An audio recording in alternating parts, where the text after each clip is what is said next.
গত ৫ই আগস্ট ছিল বিশেষ একটি দিন, যেটা অনেক কিছু মনে করিয়ে দেয়। তো একটি বছর কিন্তু হয়ে গেছে, তাই না? সবচেয়ে বেশি মনে করিয়ে দেয় সেই সব মায়েদের।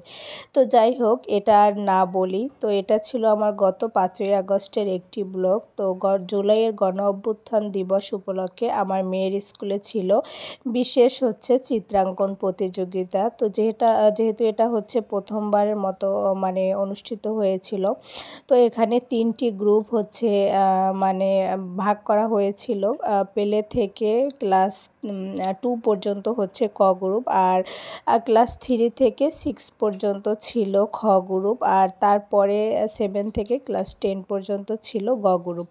তো 3টা গ্রুপে এটা আয়োজিত ছিল। তো এখানে ছোটদের ছিল পতাকা আঁকা আর শহীদ মিনার, আর খ গ্রুপে ছিল জাতীয় স্মৃতিসৌধ আর শাপলা আঁকা। তারপর ক্লাস 7 থেকে 10 পর্যন্ত ছিল 6 দফা নিয়ে কিছু ছবি, আর মীর মুগ্ধ, আবু সাইদের এসব আর কি ছবি আঁকা ছিল। তো বাচ্চারা আসলে এত সুন্দর এঁকেছিল। আমার মেয়েকে আসলে কোথাও কখনো শেখানো হয়নি, তারপরও আমার মেয়ে মোটামুটি কোনো কিছু দেখে মাশাআল্লাহ মোটামুটি ভালোই আঁকতে পারে। তো আমার ইচ্ছে ছিল, যেহেতু এটা প্রথমবারের মতো আয়োজিত ওদের স্কুলে, তো ও অংশগ্রহণ করুক। পুরস্কার পাওয়াটা আসলে বড় কথা নয়, যে কোনো একটা কিছুতে কিন্তু অংশগ্রহণ করাটাই অনেক কিছু। তো যাই হোক, এখানে বাচ্চাদের ফার্স্ট, সেকেন্ড, থার্ড এভাবে সবাইকে পুরস্কার দিয়েছিল।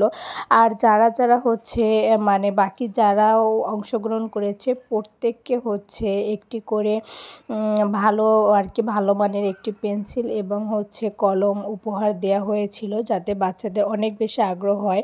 তো প্রিন্সিপাল বলেছিলেন যে যেহেতু এটা প্রথমবারের মতো, আসলে অনেকেই কিন্তু এটা এতটাও বুঝতে পারেনি যে সবাই এটা অংশগ্রহণ করবে। তো সামনে আরেকটা করবে এভাবে চিত্রাঙ্কন প্রতিযোগিতা। তো তখন বলছে যে প্রতি ক্লাসে ক্লাসে হবে এটা।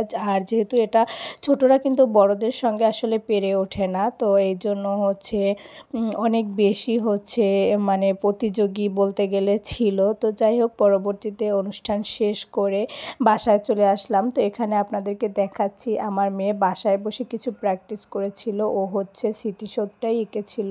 তো এভাবে এঁকেছে, মোটামুটি ভালোই হয়েছিল। সেখান থেকে একটা ছবি আপনাদেরকে দেখালাম। তো তারপর আমাদের দুপুরে আমার ছোট ভাগ্নের বাসায় ওই দিন একটু দাওয়াত ছিল। তো আমরা বাসায় এসে গোসল টোসল করে তারপর রেডি হয়ে চলে গিয়েছিলাম। তো ওখানে রুটি পিঠার আয়োজন ছিল, যেহেতু সবাই রুটি পিঠাটা খুব বেশি পছন্দ করে। তো হাঁসের গোশ, গরুর গোশ আর রুটি পিঠা ছিল। আর এখানে আমার ভাগ্নের ছেলে মেয়েরা ওরা খেলাধুলা করছিল। ওরা আসলে এক জায়গায় হলে মানে আর কিচ্ছু ওদের মনে থাকে না, খাওয়া দাওয়া কিন্তু একদম ভুলে যায়। তো যাই হোক, আজকের ভিডিওটা কিন্তু আমার এখানেই শেষ করব। খুবই ছোট একটা ভিডিও আপনাদের সঙ্গে শেয়ার করছি। তারপর দুপুরে খাওয়া দাওয়া করলাম, অনেক বেশি মজা হয়েছিল রুটি পিঠাটাও আর গোশটাও। তো যাই হোক, খেতে খেতে বিদায় নিচ্ছি। আল্লাহ হাফেজ।